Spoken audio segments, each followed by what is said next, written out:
Welcome to easy win. आज हम APJ Abdul Kalam जी की जीवनी पढ़ेंगे, जिन्हें हम the missile man of India के नाम से जानते हैं। एंड इनका नाम डॉक्टर एपीजे अब्दुल कलाम है। महान व्यक्तित्व हर दिन पैदा नहीं होते, वे एक सदी में एक बार पैदा होते हैं और आने वाले सहस्त्रियों शताब्दियों तक याद किए जाते हैं। ऐसी एक महान शख्सियत हैं जिन पर हमें हमेशा गर्व रहेगा। वो हैं डॉक्टर एपीजे अब्दुल कलाम। उनका पूरा नाम अबुल पाकिर जुनैद लाउद्दीन अब्दुल कलाम था, जिनका जन्म 15 अक्टूबर 1931 को मद्रास प्रेसिडेंसी के रामेश्वर में हुआ था और 27 जुलाई 2015 को शिलांग में इनका निधन हुआ था। वे एक भारतीय वैज्ञानिक और राजनेता भी थे, जो बाद में भारत के 11वें राष्ट्रपति बने। उन्होंने भारत के मिसाइल और परमाणु हथियार कार्यक्रम के विकास में बहुत महत्वपूर्ण भूमिका निभाई है। उनकी जीवनी के रूप में उनके महान नेता के बारे में जानना हमारे लिए परम सम्मान की बात है। ज़्यादा हलचल के बिना चलिए शुरू करते हैं। डॉक्टर एपीजे अब्दुल कलाम की जीवनी उनके परिवार और संघर्ष के बारे में है। डॉक्टर एपीजे अब्दुल कलाम का जन्म एक गरीब तमिल मुस्लिम परिवार में हुआ था। वह अपने परिवार के साथ मंदिरों के शहर तमिलनाडु रामेश्वर में रहते थे, जहां उनके पिता जैनुलब्दीन के पास एक नाव थी और एक स्थानीय मस्जिद के इमाम थे। वहीं उनकी मां आशियामा हाउसवाइफ थी। कलाम के परिवार में 4 भाई और एक बहन थी, जिसमें वे सबसे छोटे थे।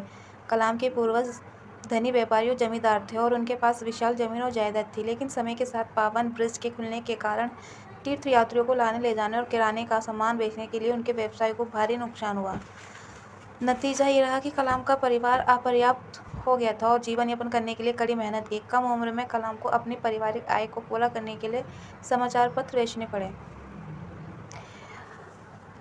उनकी शैक्षिक पृष्ठभूमि है कि हालांकि कलाम की स्कूल में औसत ग्रेड थे, लेकिन वे बहुत मेहनती थे और उनके सीखने की बहुत इच्छा थी। उन्होंने अध्ययन में बहुत समय बिताया और गणित में उनकी विशेष रुचि विकसित हुई। कलाम ने अपनी प्रारंभिक शिक्षा पूरी करने के बाद शॉर्ट्स हायर सेकेंडरी स्कूल छोड़ दिया और सेंट जोसेफ कॉलेज तिरुचिरापल्ली चले गए। सेंट जोसेफ कॉलेज से उन्होंने 1954 में भौतिकी में स्नातक किया।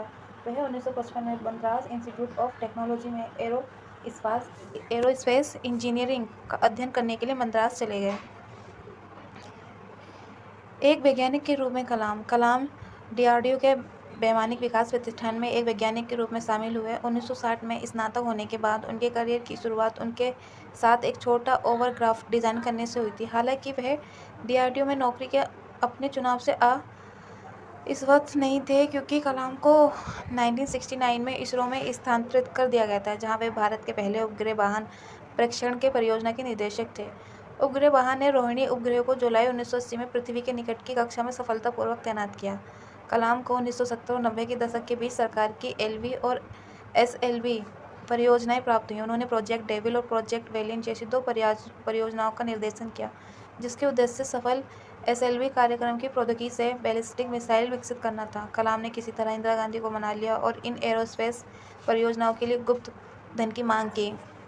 उनके शोध और अपार ज्ञान ने उन्हें देश को 1980 के दशक में बड़ी व्याख्यात दिलाई।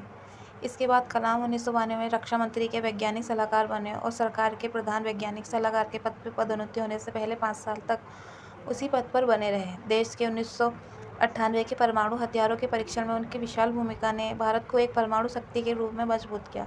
कलाम एक राष्ट्रीय नायक बन गए थे, जिन्हें आने वाले युगों तक याद रखा जाएगा। हालांकि उनके द्वारा किए गए परीक्षणों से अंतर्राष्ट्रीय समुदायों में भारी खलबली मच गई।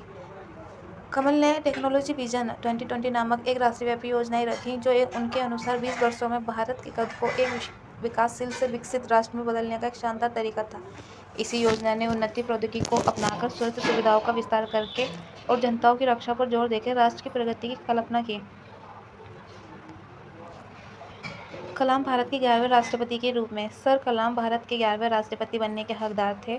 25 जुलाई 2002 से 25 जुलाई 2007 तक उनके कार्यकाल की अवधि 2002 में भारी मतों के अंतर से राष्ट्रपति चुनाव जीतकर हासिल की गई थी। राष्ट्रीय जनतांत्रिक गठबंधन ने उन्हें राष्ट्रपति पद के लिए नामांकित किया और इसे समाजवादी पार्टी और राष्ट्रीय कांग्रेस पार्टी ने समर्थन दिया। उन्हें प्यार से लोगों का राष्ट्रपति कहा जाता था, क्योंकि उन्होंने लोगों के कल्याण के लिए पूरे देश में अनगिनत काम किए थे।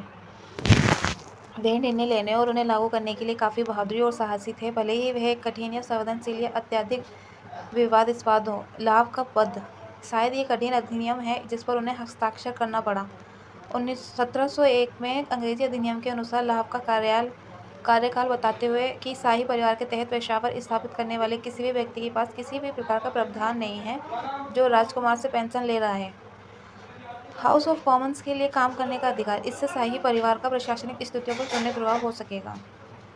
वे 2005 में बिहार में राष्ट्रपति शासन लगाने के लिए सबसे ज़्यादा परिचित राष्ट्रपति बने, क्योंकि कलाम ने एक बार और पद संभालने की इच्छा व्यक्त की, लेकिन बाद में उन्होंने अपने विचार बदल लिया। कार्यकाल से विदाई लेने के बाद वे स्थानांतरित हो गए और शिलांग में भारतीय प्रबंधन संस्थान में अतिथि प्रोफेसर के रूप में अपना करियर शुरू किया। उन्होंने अन्ना विश्वविद्यालय तमिलनाडु में एरोस्पेस इंजीनियर प्रोफेसर के रूप में कार्य किया। उन्होंने अपनी उपस्थिति और ज्ञान से Indian institute of Indore, Indian institute of Bangalore जैसे शिक्षण संस्थानों को भी रोशन किया। सर कलाम ने भारतीय अंतरिक्ष विज्ञान और प्रौद्योगिकी संस्थान तिरुवनंतपुरम के चांसलर के रूप में कार्य किया। 2012 में उन्होंने व्हाट कैन आई गिव नामक एक कार्यक्रम में पेश किया, जिसमें देश से भ्रष्टाचार उन्मूलन के विषय पर ध्यान केंद्रित करना था। एपीजे अब्दुल कलाम का निधन। एपीजे अब्दुल कलाम हमारी तरह ही एक नश्वर इंसान थे, लेकिन देश के लिए अपने योगदान के लिए वे लोगों के दिलों में अमर रहे। डॉक्टर एपीजे अब्दुल कलाम एक ऐसी शख्सियत थे जिनका 83 साल की उम्र में निधन हो गया। ये पूरे देश के लिए चौंकाने वाली खबर थी, क्योंकि एक पवित्र आत्मा हमें हमेशा के लिए छोड़ के चले गए। अब्दुल कलाम IIM शिलांग में एक कार्यक्रम युवाओं के लिए भाषण देते हुए भाषण के बीच ही उन्हें कार्डियक अरेस्ट हुआ और वे गिर पड़े। हालांकि उन्हें शिलांग के सबसे अच्छे अस्पताल में भर्ती कराया गया, लेकिन डॉक्टर उन्हें बचा नहीं सके। फिर उनके पार्थिव शरीर को गुप्ती ले जाया गया और वहां से एयरफोर्स के विमान में नई दिल्ली लाया गया। उनके राष्ट्रपति, उपाध्यक्ष और कुछ अन्य नेताओं ने उनकी आत्मा के लिए प्रार्थना की। उसके बाद उनके पार्थिव शरीर को भारतीय राष्ट्रीय ध्वज में ढक दिया गया और उन्हें गृहनगर लाया गया। उनके अंतिम संस्कार कार्यक्रम में लगभग 35,000 लोगों ने भाग लिया और ऐसी महान आत्मा के लिए प्रार्थना की। डॉक्टर एपीजे अब्दुल कलाम का लेखन। डॉक्टर अब्दुल कलाम एक ऐसे व्यक्ति थे जो न केवल एक महान राजनीतिक थे, बल्कि एक सच्चे और अच्छे शिक्षक और लेखक भी थे। उनके पास कई नाजुक गुण और दूरदर्शी थे। उन्होंने हमेशा देश के विकास के लिए एक उत्कर्ष और महसूस किया कि युवा क्रांति ला सकते हैं और अपने विश्वविद्यालय करियर के अनुसार